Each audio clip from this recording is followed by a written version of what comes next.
सुदामा राय जी और धर्मेंद्र राय जी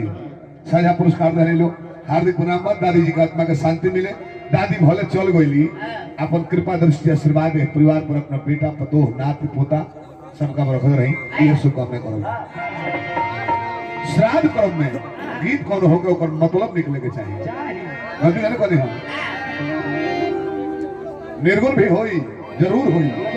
फिर आप पहला राउंड हसुगन के बाद जम जादी नहीं कर लेकुन के ज्यादा निर्गुण गवाए नु तो हई भिरगुण लोग घर धाली पांच गो पुरानिया लोग आते निर्गुण तीसरा राउंड में तीसरा राउंड में लेकुन के मनोरंजन को लेवे दी ना तो ढेर जानकार बने लगा जाता नु लेकुआ को तर सम्मारो हो इहो हितवा खत्म में वाला ऐसे सबका मन लायक कार्यक्रम करे बगल के को ढबके सही सही लगवाइलो तो प्रणाम पे जी ना लाइदारी को तो होने जाएगा मारा सर्वा खत्म भैया ये का गाओ तो बुझाता नहीं है कि दुकान अपना पूर्वज के प्रसंग शुरू कोई लगा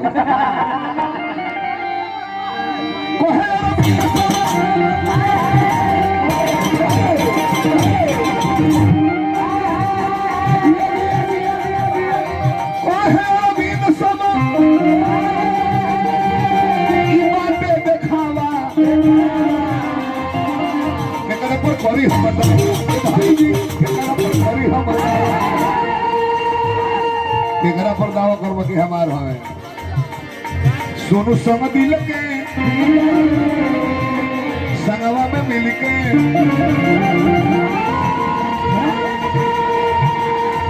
सोनू संग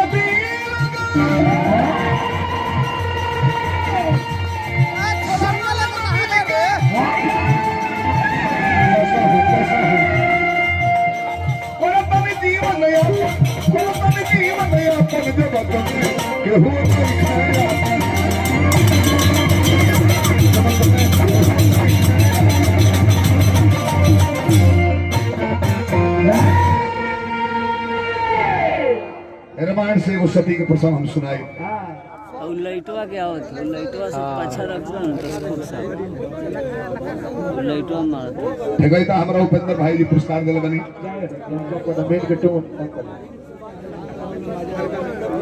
जंगल में कोने गो धन्यवाद 1 घंटा रुक जाइए हम मूड में हो जाए 1 घंटा इंतजार कीजिए मैं भी आपके बुद्धि में बुद्धि लड़ा दूंगा 1 घंटे का समय दीजिए ना हाय काले हाँ की देखी बेवकूफ आदमी क्योंकि बोले से पहले सोचेला पहले होशियार देखो ये अंतर है बेवकूफ होशियार जो है जाए के बाद बेवकूफ समाज में बैठा रहे चिन्हाई को जब बोले लगी तो होशियार और बेवकूफ में अंतर का हो होशियार आदमी बाटे हमरा दूसरा के बोले से पहले सोची कि अगर ये बतिया वो कही हमरा के तो कैसन लगी ना ठीक ना लगे ना कहो चुपा जाई अब बेवकूफ फटाक दे फुहर बोल दी आ दुई थापड़ जो मरमन तब गाल टोई तब सोची चाहत अल्लाह ना बोले एगो पहले सोच ली अब बेवकूफवा पिटा जाई दो चार गो बात सुन ली तब सोची कि चाहत अल्लाह नहीं बोले के ढेर गलती हो गई। ऐसा एगो पियकर छत पर चढ़ा रहे जनी धर्मेंद्र भैया ओवरलोड रहे छत पर चढ़ा रहे घूमते लेते धड़ाक से घर के आगे गिर गया दीवार पर दो चार गो सवांग में दूर जाके घर तक उठा हो का भाई पियकड़वा धीरे धीरे खड़ा होता हम का जानता नहीं जब पहले से का होता हम तो अब के ऊपर से नीचे हो और गिरल में कहता हमरो के बताओ दे ये पहले से कौन फंक्शन होत रहल करी भला सती दहन के फरमाइश पर तो देखी एगो सती दहन शंकर जी के सती नैहर गइल ले जाके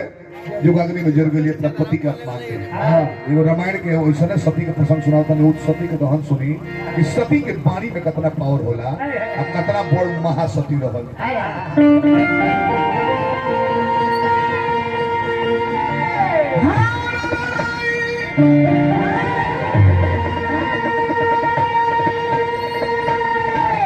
नारी एवं कल्याण विवाह की कहानी हुई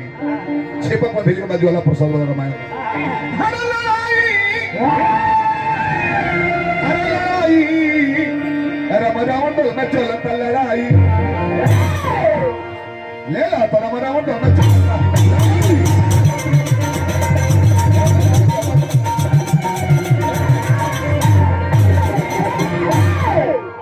एक और सुकर्मी तो एक और कुकर्मी एक और सुकर्मी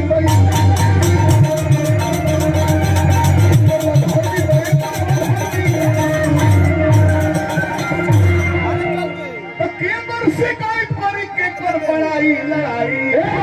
बराबर दोनों चलता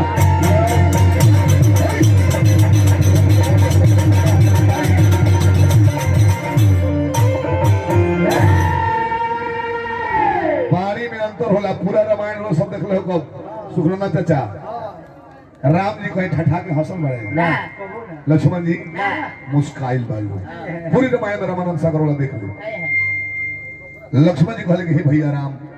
दो बार चंगुल में फंसा ले लगे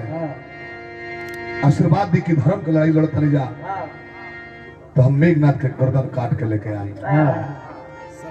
विजयी हो जाओ बस और ने बोली रावण के परिवार का सुनी मेघनाथ होता बाबूजी के लगे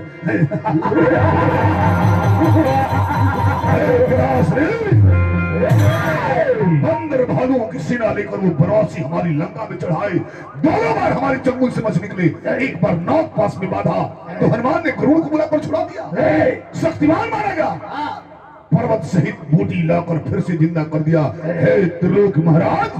त्रिलोक विजेता दस्कंधर आपका एक पुत्र जो मेघनाद है मेघ की गर्जना करते हुए पैदा हुआ था देवताओं को कौन पूछे देवताओं के राजा इंद्र पर विजेता होकर ब्रह्मा जी ने मुझे इंद्रजीत नाम से संवारा था आशीर्वाद दीजिए दोपहर से पहले दोनों वनवासियों का गर्दन काट के लंकेश्वर की शरण में डाल दो जा पुत्र विजय घोष तेरा इंतजार कर रही है विजयी बाबा जाओ चल भाई लेना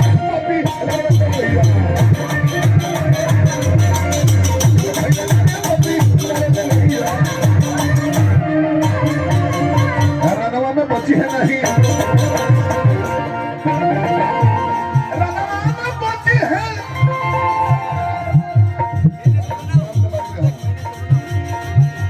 रनवा में बची है ना एक बहु मुदैया चलो भाई लेना रे पति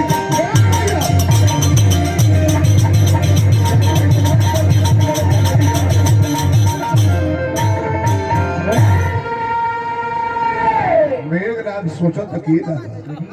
आशीर्वाद लेने बाबूजी के माई के नाना जी के घर है में महासती हमारे मेहरारू सुलोचना बिया जो अपना सतीत्व का बल को इकट्ठा करके एकाग्र करके हमारे मस्तक पर भी घोष का तिलक लगा दे तो मैं अजय हो जाऊंगा मुझे कोई मार नहीं पाएगा क्योंकि सती के बल से ज्यादा सतीत्व का बल होता है मन में सोचा था पकीजा फिल्म में ढूंढ खड़े रहियो ओ पकीजा खड़े रहियो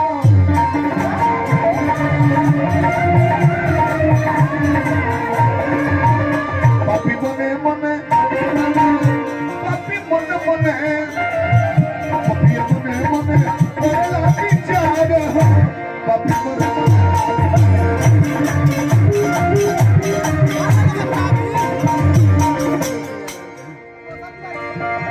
एगो सती नारी घर में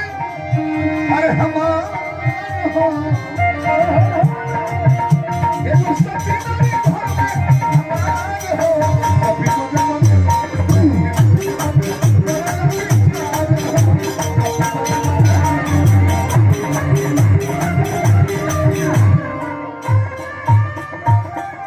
दादी के नाम पर हमारा सुदामा भाई 51 पे पुरस्कार देने, दादी की आत्मा को शांति मिले, भगवान स्वर्ग लोक में ना वैकुंठ में स्थान मिले, जहाँ जटायु जी गई, सबरी जी गई, ध्रुव गई, प्रहलाद गई, हार्दिक अभिनंदन करते हैं।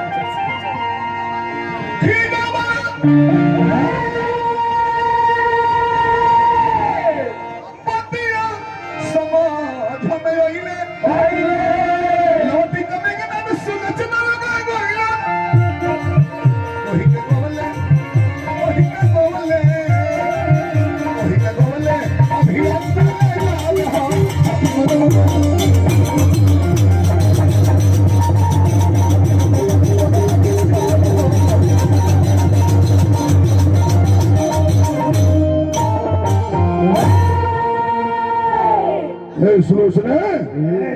रण क्षेत्र में तेरा पति इंद्रजीत जा रहा है, अपने सतीत्व का बल इकट्ठा करो और हमारे मस्तक पर विजय घोष का तिलक लगाओ। कलिकनाथ स्वामी सती के मतलब ही ना भइल कि अपना सतीत्व के बल एक धर्म करे वाला पर लगा दो। पति का आदेश नहीं माना सती के लिए सबसे बड़ा दुष्कर्म है। तिलक लगा दे तिलक दे तिलक लगा दहली, कहली कि हे स्वामी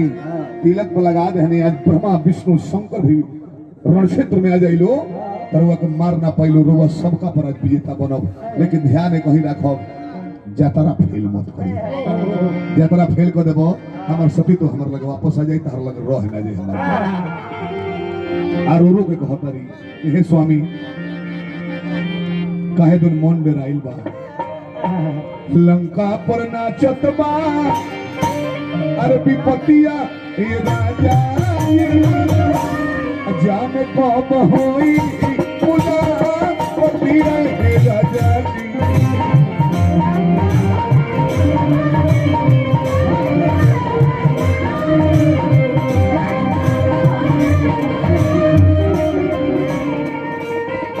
देवी रेडीमेड कपड़ा उद्योग, देवी स्थान कसीना मार्केट से सबसे सस्ता, एक कपड़ा लेने पर फ्री भी है उसमें, मार्केट से विशेष छूट, बहुत बहुत पुरस्कार, हार्दिक शुभकामना बा। अरे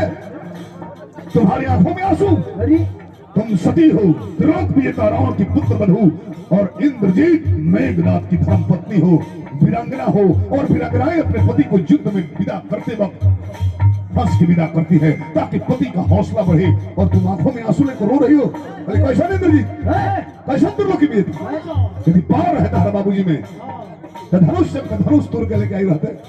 वही का नाम विजेता भइले। अब फिर उल्टा काम कोई ले बने, एक बार तो रोको ना, बहन के नाक कान कटा गई, कहाँ रहा तारा बाबूजी को बिरताई, तार बिरताई कहाँ रहे, खरदूषण मारो गईलू, काहे ना निकल गईले, चोरों की भांति चट्टा साधु का भी नाम बदनाम कर दिया, और साधु का रूप धारण करके कबला नारी को हरण करके लाए हैं। आप लोग वीर बनते हैं, आप रोके कभी का सोच के कोई ले पड़े बाप के सब हो न पूछनी स्वामी जाके अपना बाप से।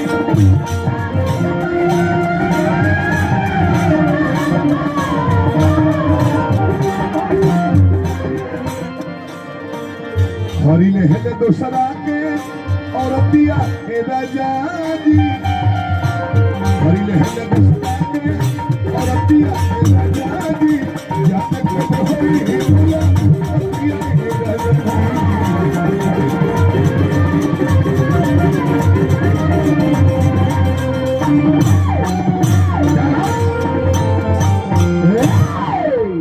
हाँ के चल देले बा मर्दा हवा में हरू से बेराले सनन अरे रह एक बार पैसा नहीं खत्म के सुबह प्रसंग में पैसा केहू मत दो लेदारी का तुम ना फरमाइशो ना पूरा कॉलेज दी प्रसंग 5 मिनट पूरा कॉलेज में ना पैसा देबे के बा प्रसंग बिगड़ेला पैसा से अरे रह भाई हम चुप रहो सगरा महुआ मार के रेस हो जाता रहा शांति बनाओ प्रसंग गा लेते 5 मिनट में और फरमाइश ना प्रसंग पूरा करो 5 मिनट में पैसा नहीं खत्म करना का चिंता गलती करनी है सही सही तब प्रसंग दर्द में गइल बिया किलो तारी सती सुलोचना अतले तार नाम धके तुम प्रणाम करी तो प्रसंग में बिगड़ जाई से पैसा रोकले रहे के बा सती के ढा के चल देता मर्दा हवा कहियो ना बेरले सब प्रोग्राम में सुनाइल बनिलो तो मर्दा हेलो आइल बा मेरे कल के मत जा नकले सुते पुरी जा लगता हमारा तड़ाम दे के जाए बा मौका हवा ये तने प्रोग्राम देखे तो अब के दिखा दे भाई हम मजा को कोई लोग खिसिया जा पर को छोड़ के जा सकता नहीं हमारे सी कपूर है कबो नहीं खिचो और गोइल पे अल्लाह को ललकारे राम कहाँ है लक्ष्मण कहाँ है कायरों की भांति छुए पड़े हो सामने आ दोनों दल के सेना ये भैया रणमा में जूती थी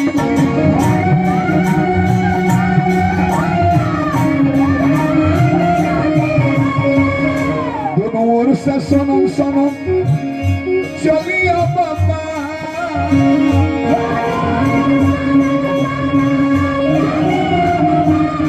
दोनों दल के सेना ये भैया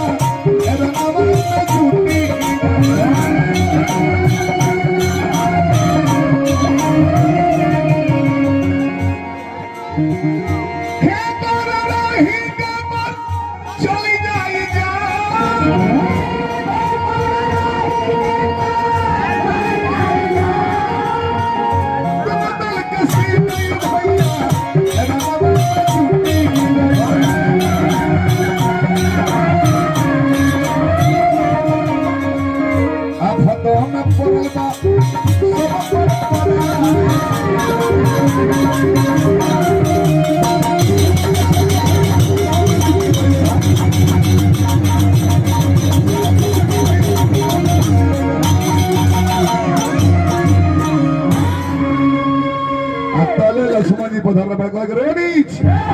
क्षेत्र में आके जवान नहीं बाण का प्रयोग करो तो ठीक है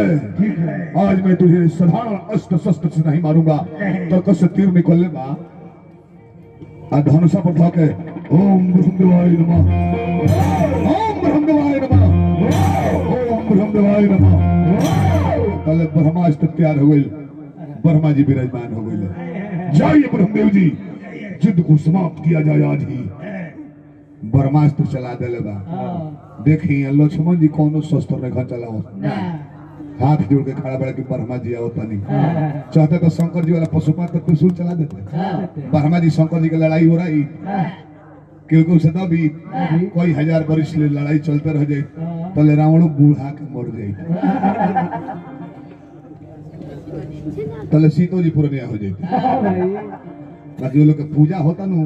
तो वो लोग में क्वालिटी बा राम में कृष्ण में तब पूजा होता अच्छा कतना मेहरारू पर उनका विश्वास रहे राम के कि कोई दिन रावण लेकर रख लेबा मुकेश आ तबो चढ़ाई को बड़ा लंका पर तो अंगद जी के शांति दूत बना के भेजले कि जा लौटा दी तो हम ही जैसे लौट जाए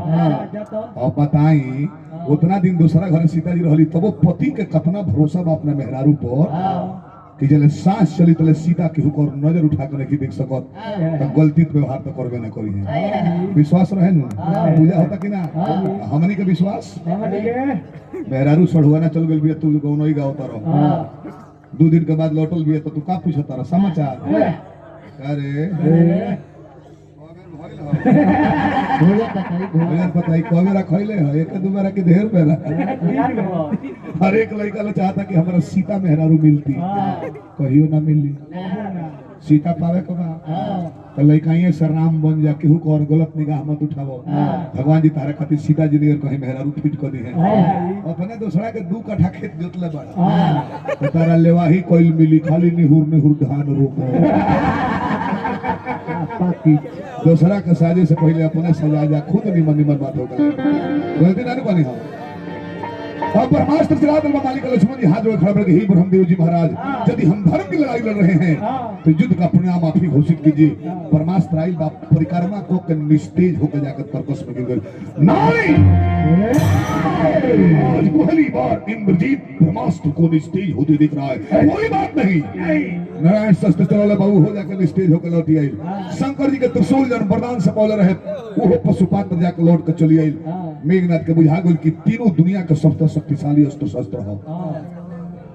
एक और माने सामने वाला बिना हथियार के लौटा देले एक और माने बाकी सामने वाला नर ना नारायण के अवतार हो देखी विनाश काले विपरीत बुद्धि कैलस गलती या तरह फेल करके घर लौट गई अपना बाबूजी के लिए गोरजत आके पिता श्री अरे इंद्रजीत ना कोई विजय घोष की ध्वनि ना कोई आजा बजा दोनों को मार दिया कल के ना बाबूजी अगर लंका के बचावे चाहता रहो तो सीता के बाई डोली में बिठा के श्री रामचंद्र को लौटा दिया जाए श्रीमद की उस सीरी वाला बोलने वाला देख रहा पर ब्रह्मास्त्र फेल हो गई पशुपात्र फेल हो गई चक्र फेल हो गई बाबूजी नारायण के अवतार बड़े तो चाहत और लंका के बचावे के अपने आप को विजेता इंद्रजीत कहने वाला कायर मेरा पुत्र मेघनाथ वनवासियों की बात से डरकर युद्ध से भाग आया और आज कहता है कि लड़ाई रोक दूं अकंपन जैसा पुत्र गंवा दिया अक्षय कुमार जैसा पुत्र मारा गया कुंभकर्ण जैसा भाई न भूतो न भविष्यति उसन भाई गंवा धनी अते युद्ध से भाग ले ते आज डलने है कि नारायण के अवतार हमें हम तो दीने जान गए खरदूषण मोहि संबल बनता हमरा बराबरी के भी खरदूषण भाई जकरा के अकेले नाम मार देले 14000 सेना सहित हम जान गए कि नारायण के अवतार हो तो अकेले जाकर ना लड़ देती तो अकेले ही गति मिली एक भाई विभीषण था लात मार के भगा दिया कि लंका का आगामी राजा होगा और सीता को चोरी करके लाए तो अपने बिस्तर में रखा यहाँ पे शोक का नाश होता है उसे अशोक बोलते हैं अशोक वाटिका में रखा ताकि सीता शोकहीन रहे और दुनिया के मालिक लंका पर चढ़ाई करके निशाचर खानदान को तरनतारा कर दे और तू मेरे किए कराए पर पानी फेर दिया अगर उसके पिता जब तक राम का नाम चलेगा मेघनाथ का नाम चलेगा लक्ष्मण का नाम चलेगा तब तक मेघनाथ का नाम चलेगा ये सारी दुनिया इतिहास कहेगी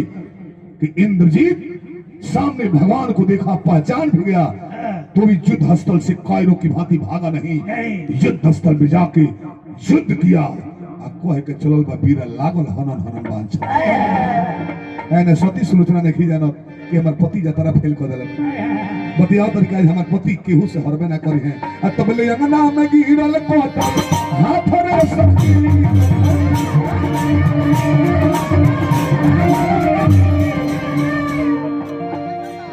हाथ ऐसा ना ऐसा न होई है माथा रे सखी अंगना में गिरल कोटा हाथ रे सखी हनो सती सुलोचना दासी कहली के सुलोचना ई त हाथ तारा पति के लगा नहीं नहीं कहली के देखो ना कंगन अंगूठी सब है बा छू के देखला अंदाज लग जाए कहली कि सती नारी पर पुरुष को स्पर्श नहीं करती है लेखनी ला हाय रे सती सुलोचना लेखनी दासी पकड़ौले बड़ी वो कटल बाह में जो लुढ़कल बिया बा आ एक बार सती कहली के सती होई तई कटल बाह अपन प्रमाण देओ अपन बयान दर्ज करो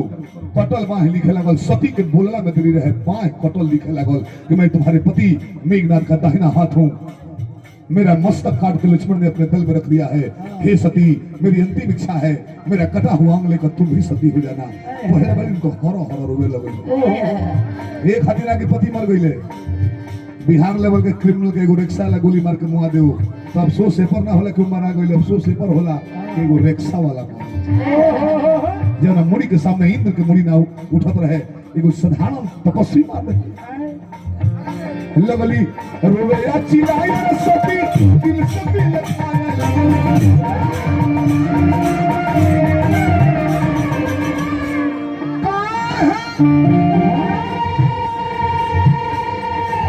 बीच ही मत छोड़ दे हनी साथ में सती बोले राम जी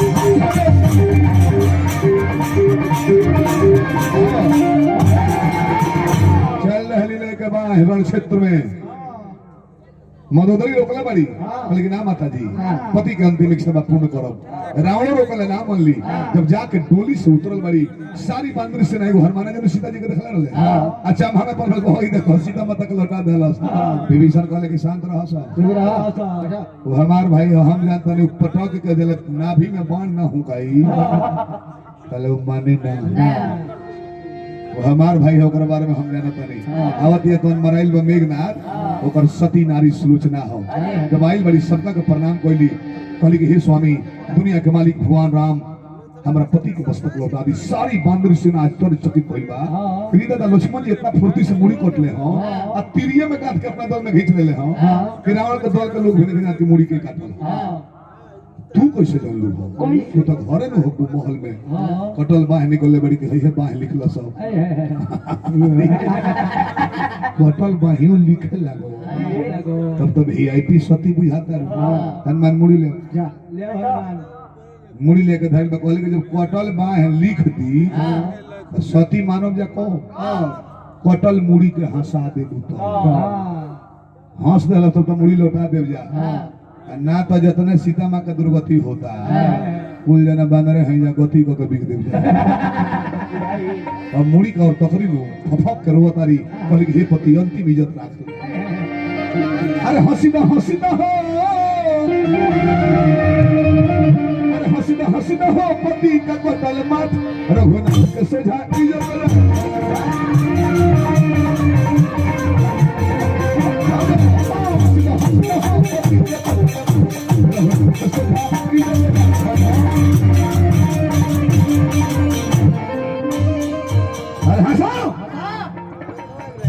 जब इससे न रहे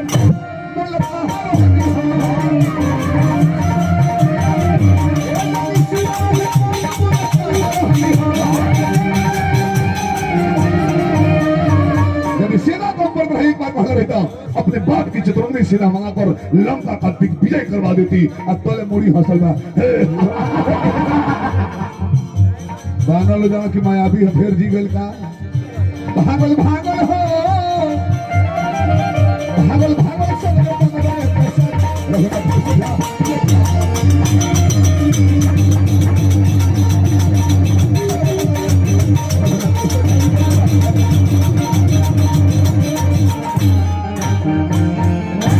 सब थोड़ा सा और बढ़ा भीषण जी रोकले बड़े कहले कि ओकर सती तो बोला था मुड़ी कट गइल बा जियत नहीं खे सती तो बोला था मुड़ी हंसता क्या बोली अपने बाप की सेना मंगा कर मेरा दिग्विजय करवाती और मुझे मारा कौन है? इस सामने खड़ा तेरा बाप शेषनाग ही अपने दामाद का वध करके अपनी पुत्री को विधवा बना दिया है। और सही कहले रहे एक बार शेषनाग के शंकर जी गला में लपटाए का मौका मिलो रहे बुझी के ऊपर धरती कहाँ धोले जबकि शेषनाग के मस्तक पर बानी जात स्वभाव न छूटे टांग उठा के कुत्ता हंसे वो पार्वती जी जाटा झाड़ता रही सांप माना तारे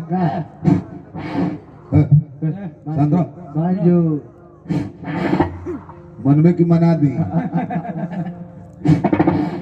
दुई फाइट पर यारे हाथे में वो थुथुर पर वो तो जगत जननी मैया रहली दू बूंद लूर सांप के आंख से निकल आ दोनों लड़की हो गई जो पहले लड़की भइल वो लड़की के नाम सुनैना ये लोग के नाता देखी लक्ष्मण जी के जनक जी के सुनैना नाम पर जेकर शादी राजा जनक के स्त्रीभोज से भइल रहे आ दूसर की लड़की के हाथ नारद बाबा देखल राम राम राम एकरा करो में राक्षस बा शेष ने कहले उपाय बाबा कहले तपस्या से समस्या कट जाई तपस्या करे गइल बड़ी जवानी के तहलीज जब पार करे लगली आ वही बेरा स्वर्ग लोक पर धावा बोल रहे मेघनाथ अब धावा बोल रहे स्वर्ग लोक पर सब देवता लेने सोने भागल बा इंद्र के खेदा था पीछे पीछे अब देखली कहली कि हम देवता लोग खातिर तपस्या करता नहीं भाई देवता के राजा इंद्र हमें देवराज कहा ले आई भागवत रे खेदा था तोने सबसे महान बा नजर मिलल दिल मिलल उठा कर रथ पर बैठा लेलस लेके जाए लागल शेष नाग जन ले जाकर लड़ाई कइले बड़े मार के देही झांझर कर देले रहे घसीटत गइले शंकर जी के तपस्या कइले शंकर जी कहने कि प्रदान मांगो कहले कि प्रदान ही है दो कि मेघनाथ के वध हम अपना हाथ से करी कहले पगला गइल बड़ा तो हर दामाद हो कहले कि जो पुत्री अपने बाप का इज्जत प्रतिष्ठा का ख्याल नहीं करे उसका विधवा हो जाना सर्वोत्तम है मारो तो मारो शंकर जी कहने कि वैसे ना मरबो ओकरा के ब्रह्मा विष्णु शंकर केहू ना मारी ओकरा ऐसा वरदान बा कि 12 बरिस जे अन्न ना खाई पानी ना पी सूती ना मेहरारू के अपना लोगे ना जाई उहे मारी कहले कहले तब जा त्रेता में राम अवतार हुई विष्णु के तू शेषा अवतार लक्ष्मण बनी हो वनवास जब हुई नु कसहू का संगे लग गई वनवास में मेहरारू से तारा भेंट ना हुई घरे रही वही 14 साल में 12 बरिस ना अन्न खाई हो ना पानी पी हो ना सूती हो तो ओकर बद कहले मही तेरा बाप लक्ष्मण अवतार लेकर मेरा वध किया है कोई मुड़ी लुढ़क कोई लगली रोए हरा हरा लोर गिरता कहली प्रभु ई तो अपना कर्म से गइले हमारा सतीत्व में कौन कमी रहला कहले कि अरे पागल ये लड़ाई लक्ष्मण मेघनाथ के थोड़े रहला पर तू जानी सती के रहला ओने उर्मिलो जानली कि वनवास होता तो दीपक बार के हाथ पर अब चौकट के एगो बहरी पर एगो भीतर जा तरी आरती देखावे तले समाचार मिलल कि राम के संग वनवास चल गेले लक्ष्मण 14 साल होने वाला है आज भी सती बिना खाए पिए अपने हाथ पे दीपक लेकर इंतजार कर रही है तहार सती तो तनी कम पड़ गइल हो उनकर बेसी पड़ गइल हो उनकर मांग के सुहाग बनल बा तहार उजर गइल एक जगह पढ़ने की निंद्रा देवी ही जाके लक्ष्मण से कहली कि सुते के नहीं थे तबे मरबो बस ना सुतबो को अपन हिस्सा के नींद दे दो तो कहले कि चल जाई उर्मिला के लगे उहे उर्मिला 14 साल बिना खइले पीले सुतले रह गइल तपस्याताप भइल बा मनवा में तो जाके गिरी गइली हरि के चरणवा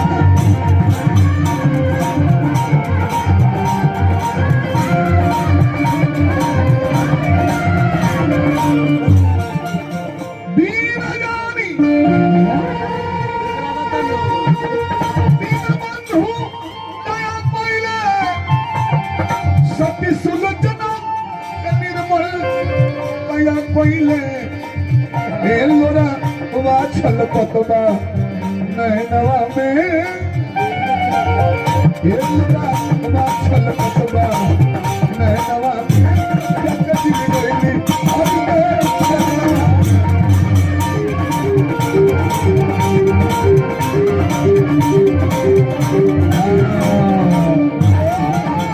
कटल अंग मेघनाथ के लेके जाके चिता सजल बा चंदन के आ सती सुलोचना अपना पति के कटल अंग गोद में लेके केहू मुहे आगे ना दिहल मालिक जेगा शंकर जी के सती अपना जोग अग्नि से जर गइली वही ना सती सुलोचना अपना जोगाग्नि से जर बड़ी इंद्र देवता स्वयं विमान लेके आइल बड़े दोनों बेकत के लेके जात आ रहे अथा गइल वन में सोचो अपना मन